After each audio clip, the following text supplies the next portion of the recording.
مرحبا. اليوم رح نعمل وصفة السميد بالقشطة من أطيب الحلويات العربية. أكتر شي بحبه بهالوصفة إنها سهلة ومكوناتها بسيطة. المقادير يلي رح اشتغل فيها بتعمل 12 قطعة، شكلها كتير حلو وطعمتها طيبة. تابعوا معي الفيديو للآخر وما تنسوا تشتركوا بالقناة. بدنا كوب من طحين الفرخة، كوب من الحليب الناشف، 4 معالق من السكر و3 كبايات من المي، بالإضافة لبيضة وحدة ولملعقتين من الفانيلا.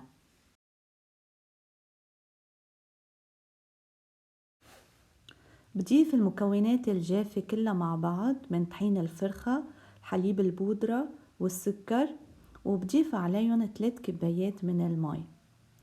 إذا بدكن تستغنوا عن الحليب البودرة فيكن تستبدلوه ب3 كبايات من الحليب السائل، وما منحط مي بهيدي الحالة. بحرك كل شي على البارد تينخلطوا منيح وما يبقى عندي تكتلات أبدا.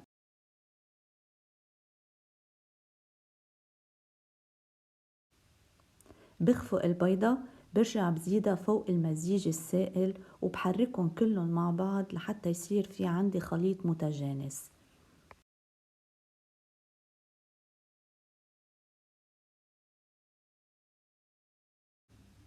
بعدين بحطن على نار متوسطة وبضل بحرك لحتى المزيج يتقل. أهم شي بهالخطوة هو التحريك لحتى ما يلطع كعب الطنجرة وتصير الطعمة مش طيبة. بس يسمك المزيج بطفي النار وبزيد زرف الفانيلا اللي هو عبارة عن ملعقتين صغار، وبحركن كتير منيح مع بعضن.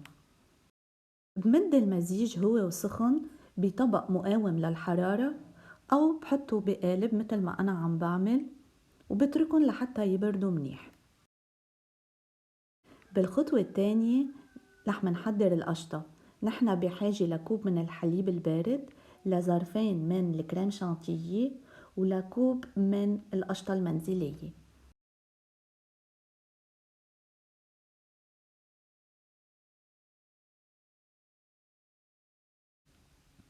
بخفق الكريمة والحليب البارد بالخلاط لحد ما يصير عندي مزيج كثيف.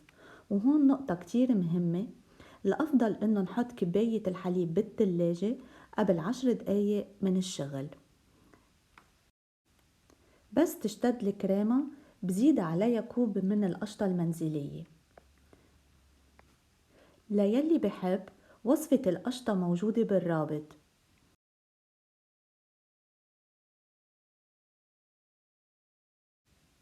بتابع خفق القشطة مع الكريمة لحد ما يصير المزيج جامد.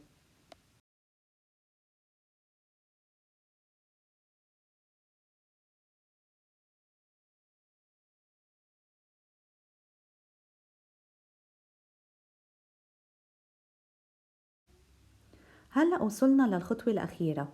بمد القشطة فوق السميد وبترك شوي للزينة.